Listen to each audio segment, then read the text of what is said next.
Hey everybody, welcome back to the channel. This time I'm speaking to my previous employer and good friend Jeremy.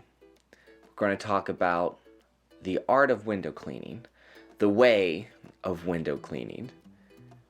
I was able to not only learn the trade, but also learn the business side of things because of Jeremy.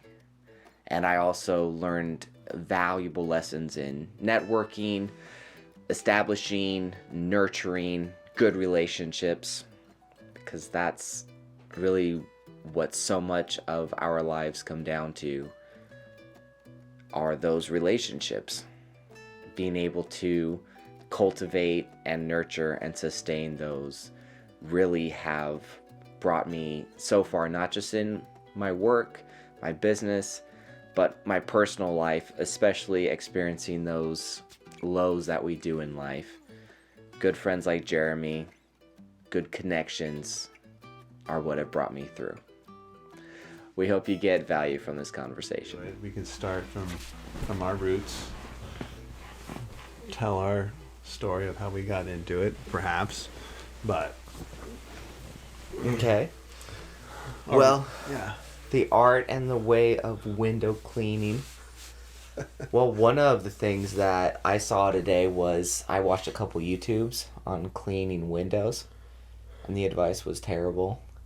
And they had 3 different guys for the 3 different common mistakes newbies make. Uh-huh. Both of them missed a spot that I could see. And that's what we get the most. You missed a spot. Yeah, and because of those newbies, man. It was like, man, why did you have to be a cliche? Why did you have to be a cliche? On the video. See, we could start our own channel. We could. I've thought about that, where with my nephew, he can be my video man. Or Jacob. Jacob could do it too. Or my son. It's just Gabe knows how to use a camera. Okay. So I can tell him, you know, I want you to shoot wide open and don't go above 200 ISO. And it just, like, he knows what that means. Okay. So we can do that, and plus he's shot video before, so he knows how to frame and do stuff like that. Plus it'd be fun to do a project with my nephew. Yeah. Well, let me know if you want a hand in that project. Yeah, that'd be a lot of fun with all my camera gear and whatnot. Mm-hmm. Yeah. Show people the way. The way. Well, one thing I just thought about today, along the lines of the way of window cleaning, I was going through the car wash yesterday, and the car ahead of me was a Tesla, one of the nicer ones. I think it was one of the SUV styles. I'm not sure. And I realized it was a guy who works there, who was in the Tesla with his girlfriend. And I know he's going to law school. And one time I offered him a job. And I've thought about how he's acted towards me since then, and then I saw that, and I thought, you know what? He was probably offended. He may have been offended that I offered him a window cleaning job. I don't think so, man. I mean, he's detailing? No, he runs the cashier, and he hand dries. Okay. It's just kind of how he's been towards me since then, because we were always chit-chatting and fine, but then after I offered him a job and gave him my card, he's been, like, standoffish. And one of the things I thought of that out of the blue struck me, I thought, you know what, it wouldn't surprise me if he was offended that I offered him a job cleaning windows. And because stranger things have happened along those lines. Mm-hmm. Yeah, we have a couple stories. Yeah. Of people who don't think very highly of window cleaners. They don't know us or how much we charge, who we rub shoulders with, the kind of day we have. I mean, they see us dressed awesome. in suits and don't believe it. Right. Plus Show up the Toastmasters looking spick and spam, just like our windows. We're clean cut and handsome, so you know. And we're also strikingly humble and modest. That helps. Yeah. I remember, and I had no problem with it when you wanted to wear the you had a nice, it was a vest, right, with a tie.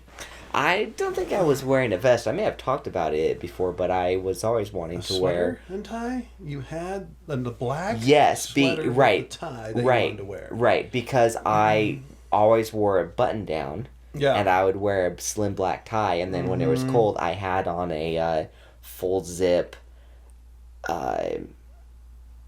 sweater, Yeah. and so one could see the tie there.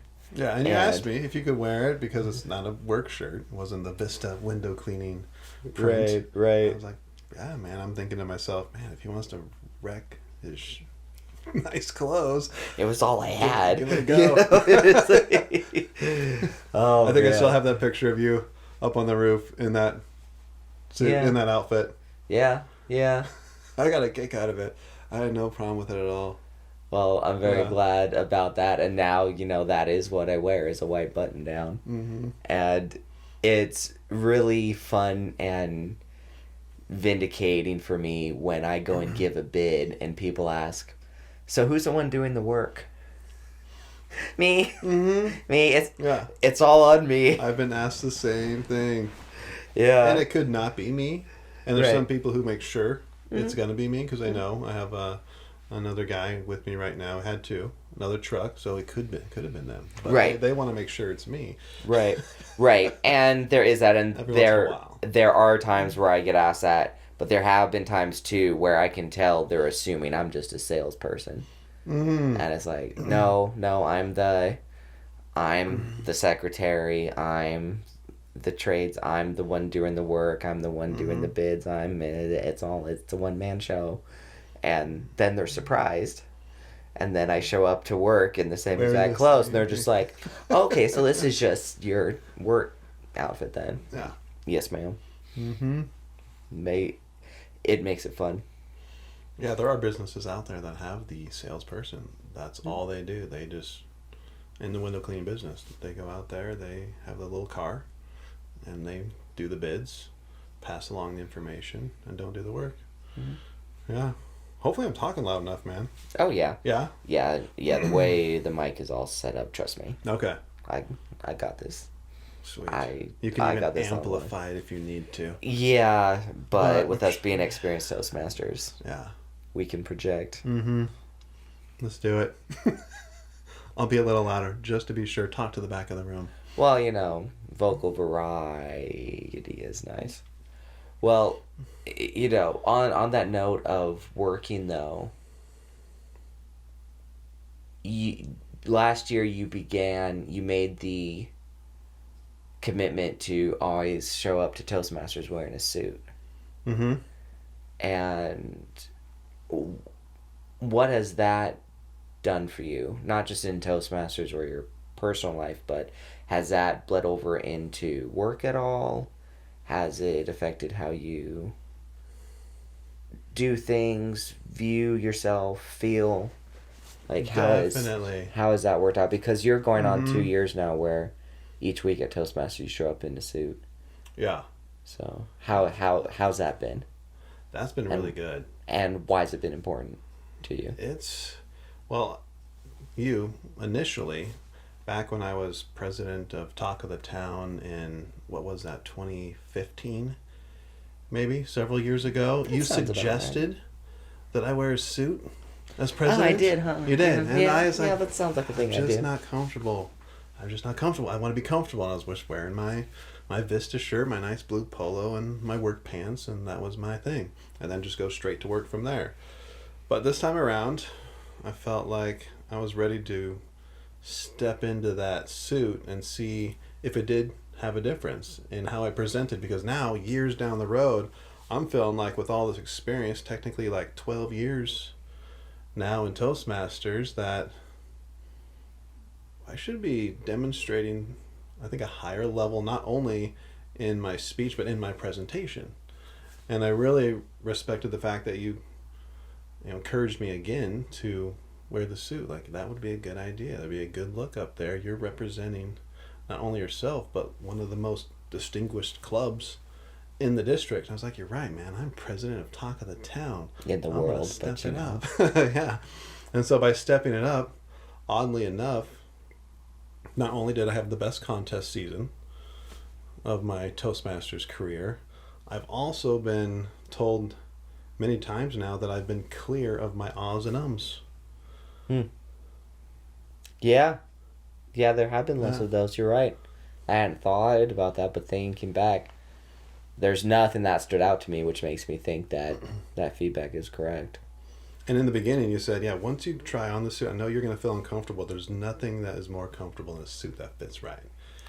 And so once I put on that suit and I felt right, yeah, I let go of the tie. Sometimes I can feel it just condensing my throat, my muscles a little bit, and then I tend to clear my throat in the morning and then have a harder time projecting. But I could work on that. But yeah. Well, you know why? Well, there are a few reasons, but one of the big reasons why, looking at golden era of Hollywood, like think about gentlemen prefer blondes with Marilyn Monroe. The way that women would walk back then, sure, is part of the culture and all of that, but a lot of it had to do with the clothes they wore. And the pencil skirts, both short and long, and by short I mean, knee length, and then those that went way, way down here. Those only allowed for a certain length of step. And it also pulled in the thighs and hips. So to do a step, it was more of a rolling walk. And it created that. And the clothes were conducive to a certain type of movement, including the heels. And it created an air where not only did women have more training in doing that, but the clothes were conducive to that style of walk. And with a suit, it's been my experience where having that suit, the structure of a tailored suit, and wearing a tie forces one to keep his chin up, chin flat with the floor. It supports and encourages good posture. A suit that fits well is conducive to that. And then one of the things too, a person who cares about clothes that fit right, because clothes that fit right is not subjective. Clothes that fit right are objectively, they fit right. A person who cares about that typically also cares about other aspects of his appearance. But the entire structure of the suit lends to good posture, more intentional speaking, more intentional stride. Yeah. All of those things. And growing up, having worn suits since I was a preteen, I noticed that other people would treat me differently, especially as a youngster, which then made me respond to them differently too. It's like, oh, they're speaking to me more of like a grown-up. Therefore, I wanted to respond more like a grown-up. And I just had a different onus on me to behave in a more grown-up fashion in order to be congruent with how people were treating me. Yeah. And that's what I wanted to experiment with as president this time around, because what's that quote that Cliff said? People shouldn't judge you by the clothes that you wear, but they do. Something along those lines. Yeah, right? That's a quote from Jim Rohn. Yeah. Okay, and then you've also mentioned that by putting more intention into the dress, you'll naturally put more intention into your words. Like, it all goes together. So I'm like, hey, I'm going to give it a try. And it absolutely did work. I feel comfortable wearing it right now. Like, in this more relaxed setting, I feel more relaxed than I would have when I first started wearing the suit. And I wore this to the Toastmasters gathering yesterday. And then, right when you show up, they're like, hey, do you mind filling out the photo release form? I'm like, oh, yeah, no problem at all. And then here comes the district director, Victoria. She's like, yeah, you better sign that. You can't come in here looking that good and not Yeah. and not get your picture taken. Yeah. So and that's one of the things is that leaders, no matter what gathering or organization you're in, they tend to be the best dressed people there. And then if you show up looking like one of the leaders, they're going to gravitate towards you. It's a bit like if you saw someone wearing a Seahawks jersey, you're going to gravitate more naturally to them than maybe to someone wearing a Raiders, or a 49ers, or just whatever the rivalries are these days. And that's the way it goes with the clothes we wear too. Birds of a feather flock together. It's just a natural inclination that we have of seeing the similarities between people. Yeah. And this is a shout out to you because I'm on your podcast. You're a fellow Toastmaster. This is when I wear the Toastmasters now. So, yeah, man. It feels good. Well, I mean, again. If I had known. But, no, man, I appreciate you showing up here and have to take this time with me today. Yeah. And go through this. This will be... Well, it's just fun because with how long I've known you, and one thing my mom's talked about, one of these days I'll go through a podcast without talking about my mother, but not today. And today's not that day. She's talked about how one of the things that aggravates her the most is in high school yearbooks where people write, never change, stay exactly the way you are. And she goes, only the worst kind of people would wish that on someone. Or perhaps she's not said those exact words, but it's along those lines where it's like, why on earth would you wish for someone to stay the same? For one, they're not going to. And two, they had better not. Right. And... Yeah. Can you imagine? No. Being your high school self right now? No. Oh, gosh. No, I can't. I can't. There's just some sort of block there. But can't do it. I get the sentiment where I'm going to hold these memories of you forever. That type of thing. Like, I can get the sentiment like they never want to lose them. And a lot of times people lose their friends after high school. People go different directions and... Thank goodness.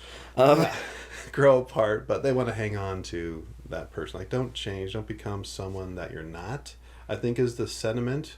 Or become better, not worse. Maybe don't change. Like, there's certain cores of us that we don't want to lose as we even grow older and mature, I would say. There's some characteristics I have that are very similar to when I was in high school, for sure. Right, and those ones that we like and find desirable, and if we're have any sort of sophistication can go, these things are going to take you far. How you treat people, or your class, or how friendly you are, or your work ethic, where it's like, keep those things. Yeah.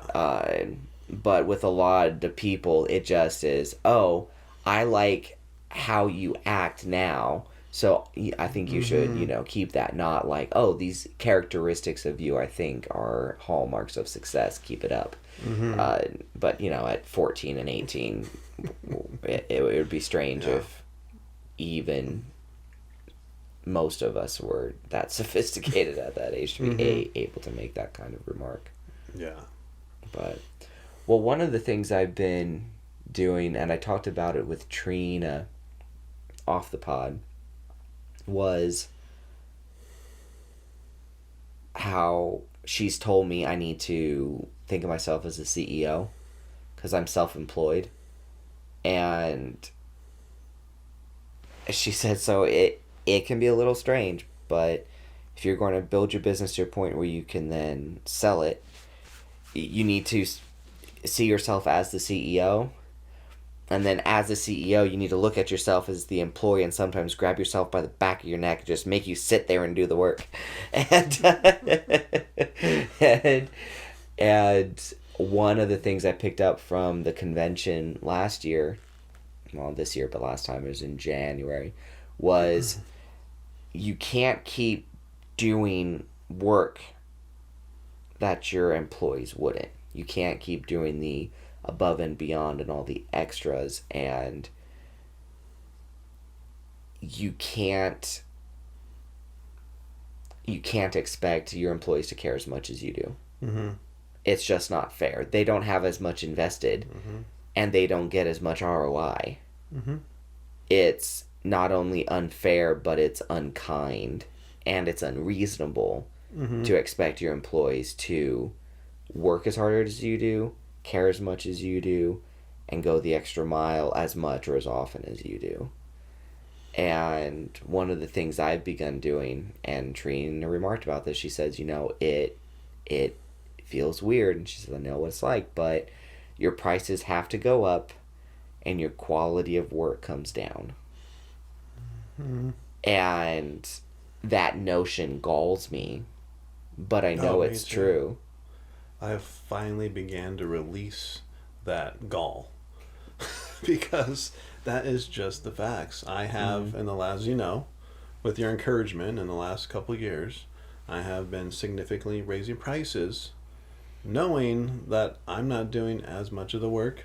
Mm-hmm. I'm doing a lot of work, right. But I had 2 other guys. Last year I had 3 other guys. You are still working just as hard, but you're not doing as much of the work. Correct. Right. Yeah, and they weren't as efficient as I would have liked as far as 3 guys adding to, taking care of the workload. I would think that we would do much better than we were doing, but it was nice that I didn't have to work as hard myself, but also become okay and seeing my clients become okay with having someone else do it. Mm-hmm. I think they, with these relationships, like you said, they want to see us succeeding in the ways that we want to succeed, and they know that with raising prices and bringing on people and building the business and being able to take care of everybody, we're not going to be able to do it all, and the folks that are doing it for us, helping us, they might not do it as well as me, but they appreciate that for the most part it's looking good. Yeah, there might be some corners here and there, some spots that we would have gotten off with that extra care that you're talking about, because we do care more as the CEOs. We just do. They're busting through. They're doing their job. They're getting it done quickly, for the most part. But the quality not quite there for the most part. Right, and that was one of the things I talked about with Trina was. I saw a documentary, I don't know how many years ago, may have been as many as 15 years ago at this point, about BMW, and they were talking to one of the executives who was saying, we've been working on some things to cut costs and this and that, and they're like, what? Well, sometimes we just overspec things. And I laughed because, oh no, the German engineers were overspecking. Who's shocked? And they said, oh, what? He's like, oh, some things here and there, blah, blah. I'm like, okay, well, what? He goes, well, for instance, on one of the models, or across the board, I think it was across the board, he said, we paint the pedals 6 times. Turns out we just need to paint them 2 times. Mm-hmm. Kind of like detailing, right?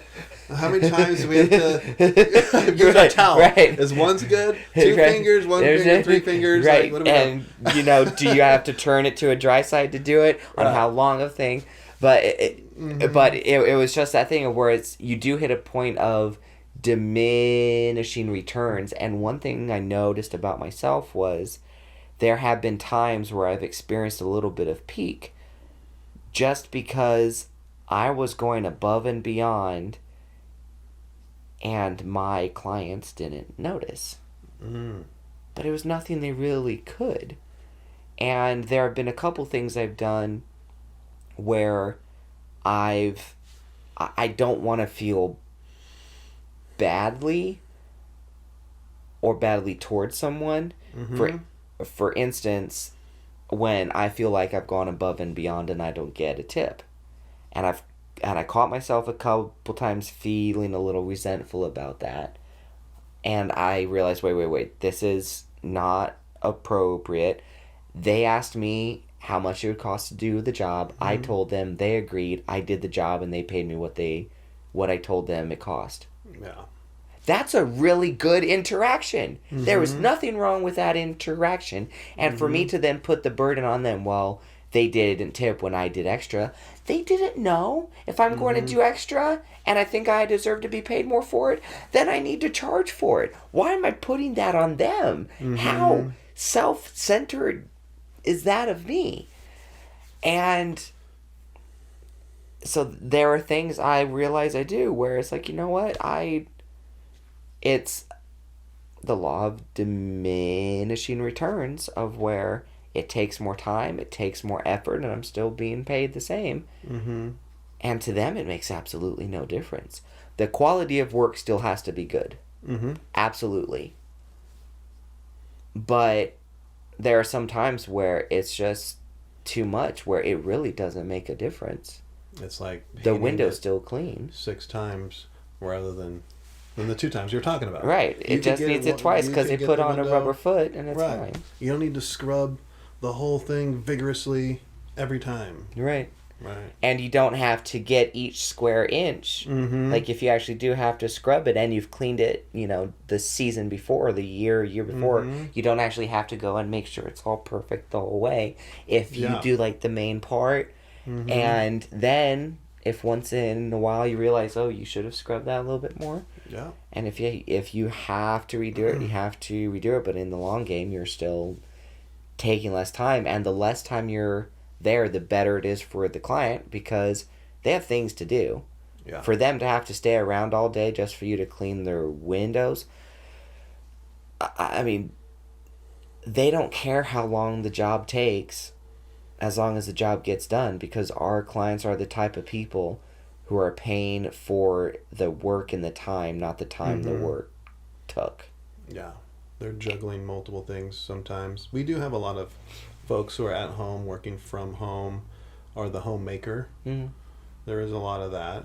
And again, they have things they're doing inside their home and might not want us there all day. Right. So that is, because it's a distraction, and they have to, it's a social thing, so they can't be how they would be if they were in their house alone. It's an extra dynamic, and they may enjoy you. But like with me, that was one of the things I picked up on, is that as much as a lot of my work and my success, it has to do with me, I'm also not that important. Because the main thing they want is their windows cleaned. I know that gulls you a little bit. Right. Because as important as I am, I'm also not. But I have to say, there is a skill level that you have, not only in doing the work, but connecting with customers, that is beyond most. I have had customers, and I've shared that with you, I've had customers still to this day, 7 years later, ask, how's that, what was his name again? Redhead? Micah, you're talking about Micah. Yeah, he's doing well. He's doing his own thing, and I'll tell him, Thank you. He started his own Swish Above window cleaning, and is killing it. Thanks, man. And that's because you do care, man. And it's going to be interesting to see how you do switch, from that CEO position, letting go of that a little bit. Like you said, bringing on a guy to help out, having 2 guys on a job to get it done more quickly, and the customer will value that. Even if the guy misses a spot, doesn't do as good of a job as you would have on the whole job. I've only had, and these guys aren't doing as well as you and I did. Trevor is really stepping it up. Not only is he fast, he's finding that spot, that safe spot of quality. And efficiency. Yeah, he got called out the other day of not wiping the frames on a job that we've been doing for several years, and they've learned to expect that the frames are looking real nice, top and bottom with this commercial job.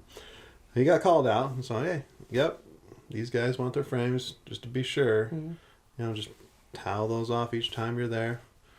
And he totally got it. He's like, yeah, I admit, I've been getting lazy on that one.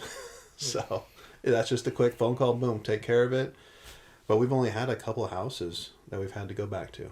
Right. After all these years of having other people clean with me, I've learned to be okay with that quality not being there, with the prices at the same time needing to go up. And then, I struggled with that. Oh, yeah. Because Dad struggled with it. Oh, yeah. Yeah, and I did mode, too. Yeah, his mode was the price is what it is, and it's window cleaning. They're not going to want to pay more for this. He didn't like that idea. But he's come around to it. He gets it. He understands business. I mean, he started the business, and it's been a successful business, I would say, because it hasn't died. And in part, that's me coming in, talking with Dad, and saying, yep, it's time to raise. Like, I know you're leaving the field, Dad, but I'm coming in, and I want to keep this thing going. So we got to adjust to the market. And plus, you guys have been too busy for 10 years. Mm-hmm. And if you're too busy, you're too cheap. Yeah, there was a lot of that. I came across it the other day, a client that started... When did Dad start? 14 years ago? Well, no, he actually started 16. cleaning when it was in 01. Oh, yeah. I was a franchise owner of a different company before we started Vista together in 2010. He has clients still. We have clients still from those days before we even started Vista. And I looked back, and that price hadn't changed since 2014. And now you're charging at least 3 times more, I hope. If not 4. On that one, it was very nice. She asked, the other day she asked, did you include the outside of the skylights? Because we only do inside of some of her uppers and inside of the skylights. And we didn't list, yes, it says clean all windows outside only, but a lot of times we list skylights separately. And since she saw that inside, but she didn't see an outside, I was like, okay, here's an opportunity. She saw how hard I worked. I was there by myself. Like, you know what? Even though I know in my head that Dad included that clean all side windows only as being the skylights too, and the sunroom, I saw an opportunity to communicate with my client about how things have changed, our pricing has changed, and if I go around and count everything, you know what? Yeah, technically those don't fit the current price, and if you're okay with it, I'd like to add 15 for the skylights. And I see the sunroom isn't listed. Typically, we would list the sunroom separately. And going around and counting your windows, the price for outside only is just for the house windows and doesn't include the sunroom. So if you're okay with it, I'd like to add $40 for the outside of the sunroom. And she's like, yeah, I just want you guys to get paid fairly. Right. Yeah. Nice gal. And then if she had like, well, I wish you had said that before you had done the work of this or that, you would say absolutely. Yep. Of course, and next time, just so you know, this will be the price. And then it's all hunky-dory. But most people are just like that too. And I did a house where... So I think I told you about the neighborhood where I'd done half a dozen bids, and I at last got one of the bids accepted. And I asked about it and said, well, the guy, it turns out he had passed away. He had been doing our place since 98, and he had never raised his prices. And I said, oh, did he do more homes in here? He said, oh yeah, he was the guy who would come in here. It's like, oh, well, and when I'm charging 3 times as much of what they're used to, of course they're not going to give me a call back, but I went ahead and did it, and I gave them a price, bumped it up an extra 25% just because of complications that I saw. And turns out I was still mid-range from the bids they had. And I thought, there's someone more expensive than me? That's awful. I'm the best around. Why? Right? I'm the best in this town. Why am I... Why am I not the most expensive? This is terrible. And that's the rub, man. Like, we value ourselves, and then someone else who we know is not doing as good of a job, because I can name a company who had one of their workers come work with us for a little bit. He's like, man, with your guys' customer service, you should be charging at least this much. I'm like, what? You guys were charging how much? You get plus that much more for the screen? Oh, man. Yeah. And they were getting away with it. Oh, And yeah. it's like you're saying, with the quality going, let's say, down, but the price is going up, like that's where that company was. Mm-hmm. And I was still stuck with, okay, no, we're taking our time. This is looking good. And I'm not raising my prices. I'm just making sure that the customer's taken care of with what they know and have expected over the years. Right. Yeah. And it just goes to show how, despite how seriously we take our work and our business, we still don't value ourselves. You know, like your dad, he was like, well, it's just window cleaning. You can't charge that much for it. Right. No, it's not just window cleaning. Mm-hmm. For people to whom it's important, it's important. Mm-hmm. And it's important to me too. My windows get cleaned a few times a year. But Yeah, I think I've done it a few times. Not all of them, just the important ones. The main ones, the ones that don't have Yeah. a fog between the panes. I get asked that a lot too. So do you clean your own windows? And I can say, yeah, typically once a season. When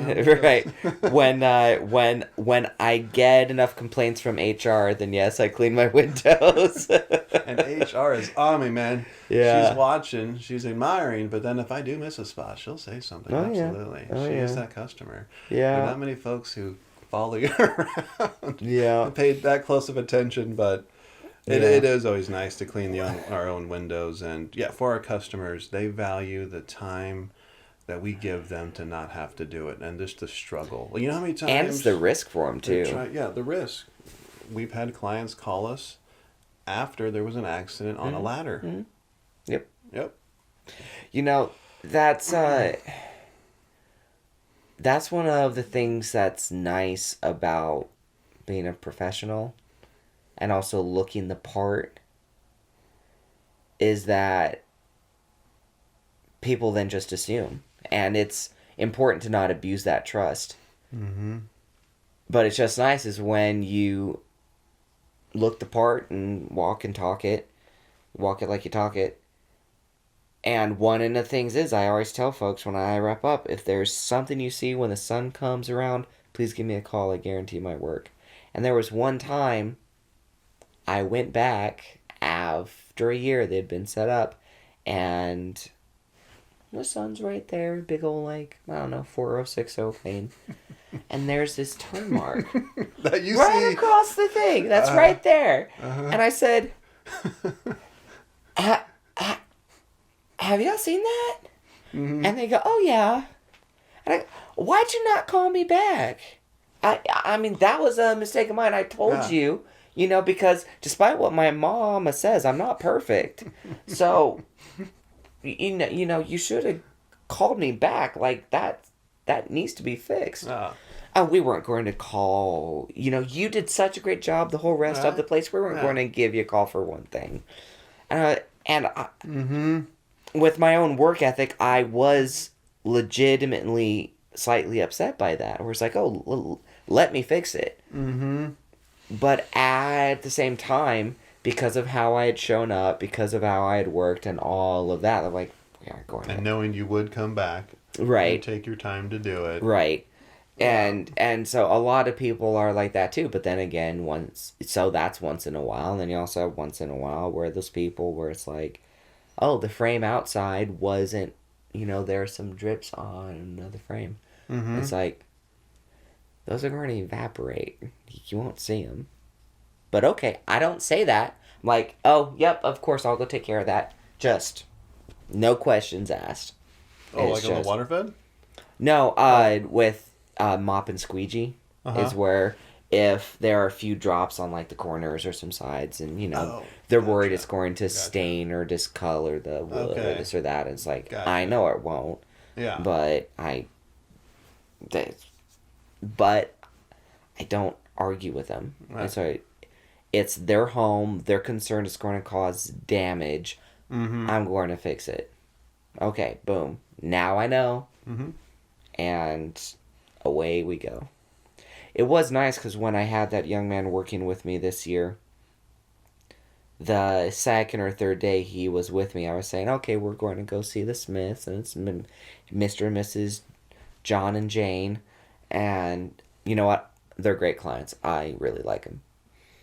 And by like the third day, I said that, and he goes, "You say that about all your clients?" And I said, "Well, not all of them, but okay, well, maybe almost all of them." But it's been a real blessing having that type of work and taking it seriously. And again, it's like I said, as important as I am to the success of my business, I'm also not that important, and getting past that ego part of letting someone else take my place and be sent out to a house,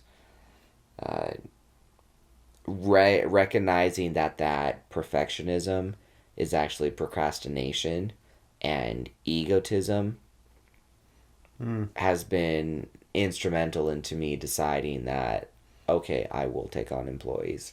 I'm going to get it to a point where it's something I can sell, and then move on to something else when and where I want to. And if I'm then able to, through that experience, take someone from untrained to a trained window cleaner, and then if they want to become self-employed, and then if they want to go from self-employed to actually business owner, then I can take them through all three of those steps. And if I can coach and teach that, then if I can teach it and coach it with window cleaning, then I'd be able to do it with anything. And you yourself are a great example of someone who was hired by a company Thanks. and did a hell of a job. You might end up being surprised. Yeah, well, I know a lot of people are surprised at me. I think they would trust. Part of what you bring too is they trust that you would bring, as they do with me, that you would bring folks in to their home that are going to be respectful and care about the job. Maybe they won't care as much as you. Maybe they'll pick up on that. But they know this is a good person that you brought in. Right, and that's one of the things too, because I've not been in that position where I have to hire out a lot of work to vendors. So the thing is, one of the reasons why people get so excited about us is because we're exceptional. And I know I'm tooting my own horn here and our own horns, but if we don't do it, who will? But our clients. Yeah, but the thing is, I just say that because of the experiences we've had where they've treated us like we're exceptional and have stated so as well, and they know we're the exception, not the rule. And so if we bring on guys, they don't expect them to be us.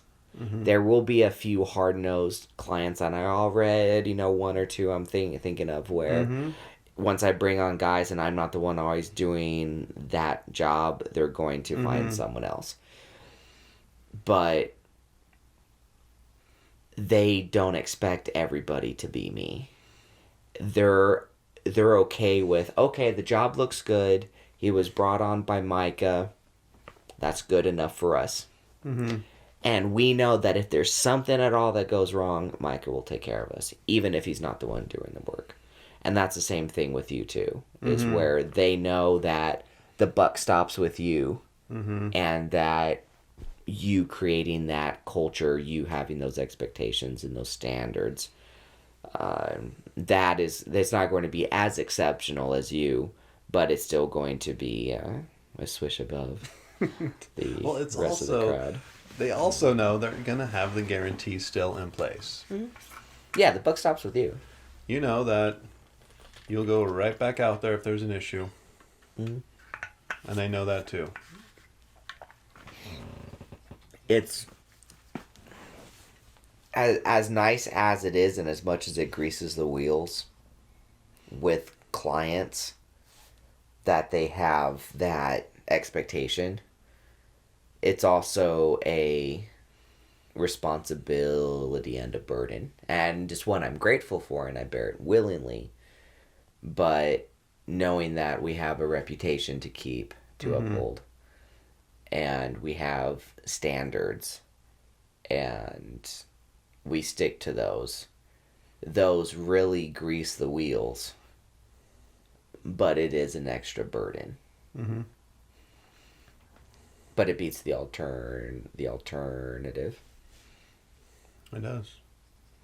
Well, one of these days we're actually going to have to do a video of how to physically clean a window and show how that's done. Because I've looked up a ton of YouTubes, and well, it's all over the place. It's there's no standard. There are some great window cleaners out there, who put out on their channel some awesome techniques, some tips and tricks that even I, starting out, bored myself over, but applied. And that reminds me of a quote that you mentioned in your podcast, I think with Cliff. Knowledge is power. No, knowledge applied is power. And I've been looking at things through that lens ever since I heard that, because that struck a chord in me. How many things need to be applied to have power? I mean, you can talk about things all day, but then applying that wisdom is really the wisdom. Right.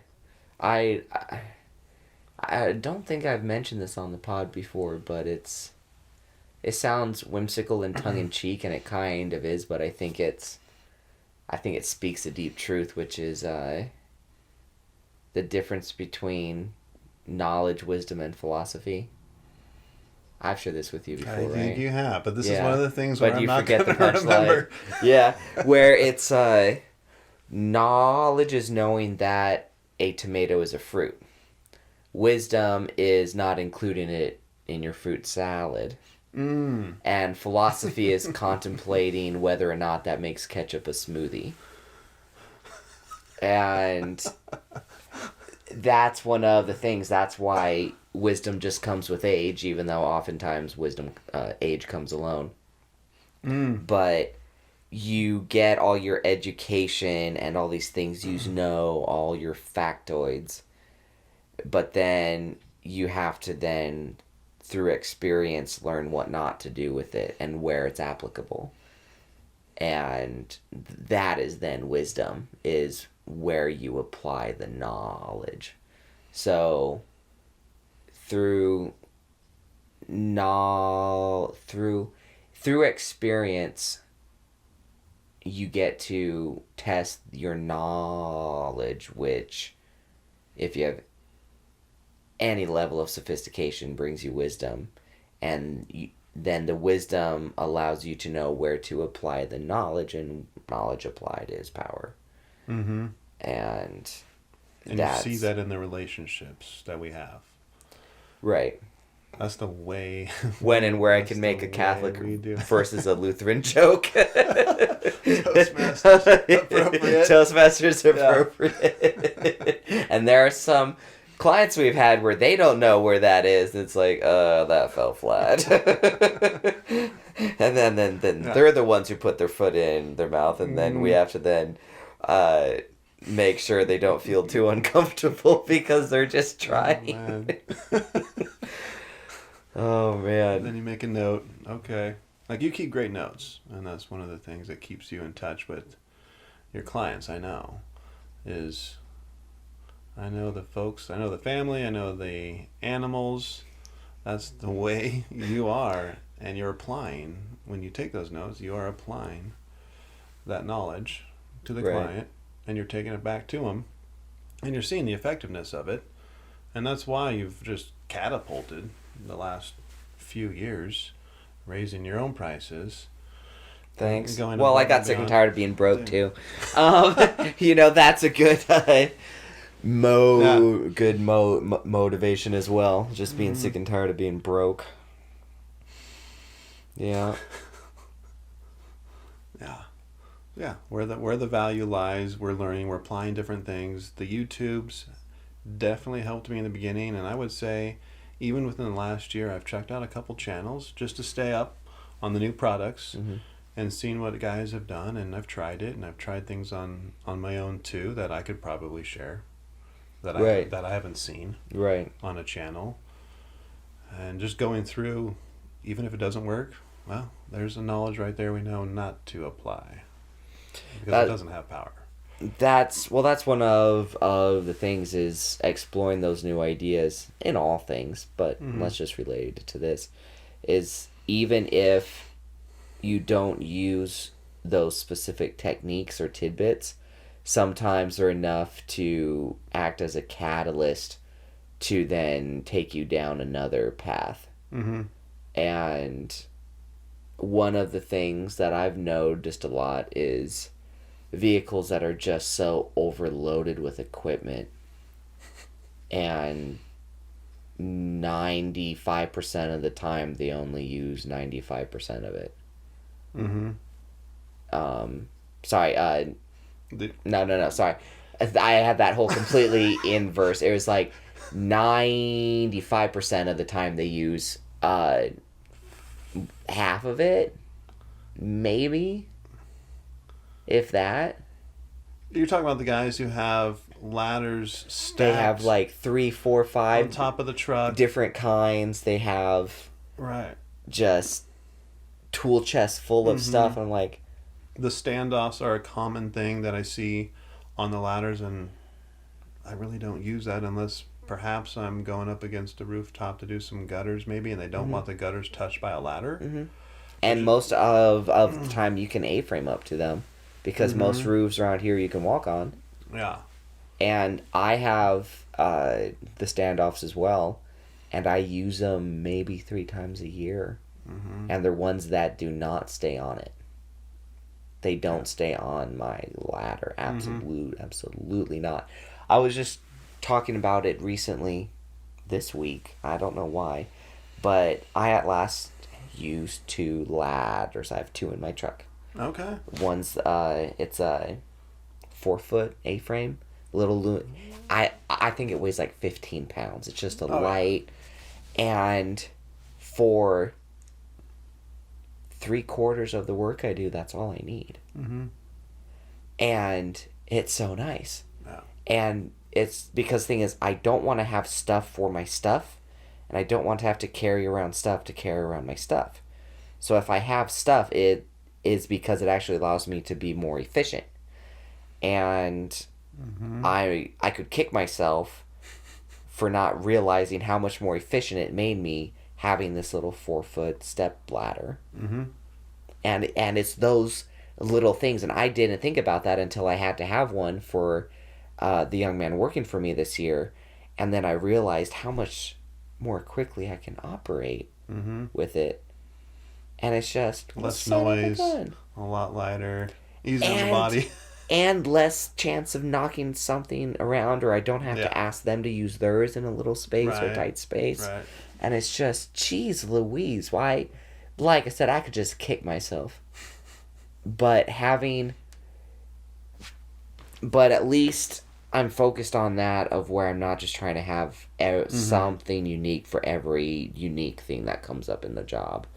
Is where it's slow to add to the stuff, and it's keeping me efficient and light and mobile and all of that. And that's one of the things that's nice about seeing others doing it, seeing the other trucks around town, seeing the YouTube, going to the convention, is where it is either vindicating that what I'm doing is right, or it gives me a fresh perspective and idea, or it is just, oh, well, that's one way to do it, I guess. So it's nice, and it feels good sometimes to where, like, I just kick myself, and then I see guys who are like 50 years old and they've been doing it for 25 years, and they're still doing inefficient work. It's like, oh, well, it may have taken me 6 years, but at least it took me 6 years, not 25 years, and I'm still not there. So I think that's how it is with all things in life, though. Yeah, I had a thought that I thought would express the You experience had- of my... You had a thought you thought about that you thought. Yeah, an experience that I had. Well, when I first got going, My vision of efficiency was to have a squeegee, because they make these long squeegee channels. Oh gosh, like 6 feet long sometimes. Right. Just insane. Especially the big, thick. And you can adjust them, like ones. the sword. Yeah, they're weird. Yeah. Bizarre. He has a pretty cool design there with the French panes where you can do like 3 panes at once, but I don't know about the touch on that. So my idea was, okay, I'm going to take notes each job. I'm going to measure the panes, especially if they're French panes, and I'm going to have a channel for every cut, for every job, so I know what to do, and just do one pull wonder. But that was going to take a lot of work, and I did have a few jobs where, I labeled my channel. That's the channel for that job. But after time, I'm just like, you know what? I just want to show up and use my squeegee and just use my technique, and it doesn't have to be one pull. It's really not that big of a deal. I could do a little bit of a move. Yeah. And get it done. So you know what? And this is some good trade secret right here. I'm going to stop using the 18-incher. I already have. Yeah. Well, except for the Mormon flick. I still have an 18 Mormon flick. Oh, with the straight pull? Doing a straight pull. Well, the thing is, I realized all I need is the 12 and the 6. Oh. That's all I need. Just the 12? Just the 12. Wow. See, I went down to 16 and 14, and so I interchanged my channels depending on the job. Because we have a lot of commercial work where it makes sense to have a little bit bigger squeeze, just more efficiently pull. Right. Boom, boom, boom, boom, boom. Right. Well, yeah, if you're doing, monthly commercial glass like that where it's a straight pull. But even then, I still don't know if I would be doing the 18-inch. But with straight pull, it makes more sense. But with the work that I'm doing, like even when I'm up 2 stories and it's an 8x8 pane, I don't use the 18. Because I found out 90% of the time where I have to detail or go back or re-squeegee, it's with the 18. Mm-hmm. I almost never have a turn mark. Yeah. With the 12. That's pretty good, man. Because my 12, I struggle a little bit. It feels like it is too small for me on a lot of those bigger windows. Just go faster. I like the 14. I like the 16 because I was, as you know, using the 18 for so many years, and I even had the 20, like for the pole work, just to cover more glass more efficiently in my mind. But like you said, I was getting these leaves because I think the pressure from the middle to the exterior just wasn't as balanced. Being on a longer end. Yep. Yeah. And then the thing is too, with the squeegee, because what I have to do is I have to put it in, then I have to pull it through, that it'll stretch out, and then from each end I have to push it in to make sure it goes back to neutral tension, and then I have to run it back and do that, and then hope and that it's all good. I have to massage it to make sure it's at neutral tension in the channel. And it's just not worth it. And plus the thing is with me, what I found is that it's actually, with all the fact that I do almost strictly residential, I change my squeegee blade every day. Just because there are just some times where it's like, oh, okay, well now I need to. It's just like, just do it. So I was replacing both blades each day. And then I began to realize there would be whole days where I don't use the 18. But then if it sits in there for a day or two, it starts to become questionable. Yeah. So just last week I realized, I'm going to retire the 18. It's just going to be there to keep a hold of the grip for when I need to put in the 6-inch channel. And that's it. And I've stopped trying to justify you using the 18. I just use the 16. I don't care if it's a 4x8 French sliding door or just whatever it is. It's just not worth it. Just fan it faster. Yep. And it's those little things where it's actually going to cut my costs and it's going to cut my time. Because the idea with the larger squeegee is you can go faster because you cover more surface. But if you have more to detail, And with the larger one, you just can't go as fast. Mm-hmm. You have to be more careful Mm-hmm. because of the leaves. Yeah. And not tree leaves, it's how you leave off, just for Right. those with the jargon. Yeah. And it's just one of those things where for 9 years I've sworn by the 18. If you can use the 18, you use the 18 because it covers more glass. It's wrong think. Yeah. Oh, I did it for years. Yeah. And it's just wrong think. Yeah. I blame you. No. Yeah. You should. Well, just like I tell all those folks that I used to work for with you, you're not my real dad, so I can't blame you. Oh man, We really got into the weeds we did. of window cleaning. So Yeah. it will need to be demonstrated at some point. How For we sure. mix and match things and the tools we use to get the job done spectacularly.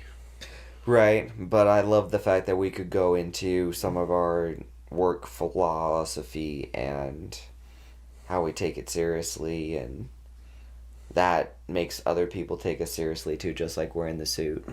Mm-hmm. Wearing the suit shows that you take yourself seriously, which we take most of our cues from other people of how to treat them from them. Mm.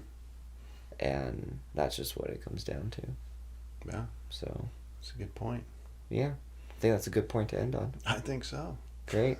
Well, thanks so much, man. This was fun. It's fun to go into something like this because with such a niche market and niche trade, you know, I can't really talk with a lot of people in this depth Yeah. about this stuff. So it's been fun to rehash and Definitely. think about why I do what I do. Mm-hmm. So thanks so much for that, man. Heck yeah. Sure baby Matty. do appreciate that, and we'll see you on the next one. Absolutely. Let's Great. do it again. Yes, sir. Thank you.